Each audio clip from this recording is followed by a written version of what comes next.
आपण पाहत आहात कराड टुडे न्यूज। पुणे बेंगलोर महामार्गावर कोल्हापूर सातारा लेनवर नांदलापूर येथे जकिनवाडी फाटा येथे मातीने भरलेल्या ट्रॉलीचा ॲक्सल तुटल्याने ट्रॉली पलटी झाली।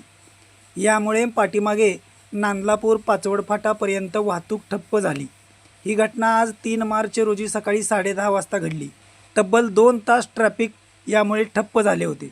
याची माहिती मिळताच डीपी जैन कंपनीचे पीआरओ जगन्नाथ थोरात यांच्यासह कराड शहर वाहतूक नियंत्रण शाखेचे कर्मचारी सचिन साळुंके, वैभव यादव, संग्राम पाटील यांनी तात्काळ जकिनवाडी फाटा या ठिकाणी येत स्थानिक नागरिकांच्या सहकार्याने व 2 JCBच्या मदतीने ट्रॉलीतील माती व ट्रॉली बाजूला काढून वाहतूक सुरळीत केली। साधारण 12:15 वाजता वाहतूक सातारा बाजूकडे सुरळीत करण्यात आली होती। दरम्यान या अपघातात कोणतीही जीवितहानी झाली नसून ट्रॉलीचे मात्र नुकसान झाले आहे।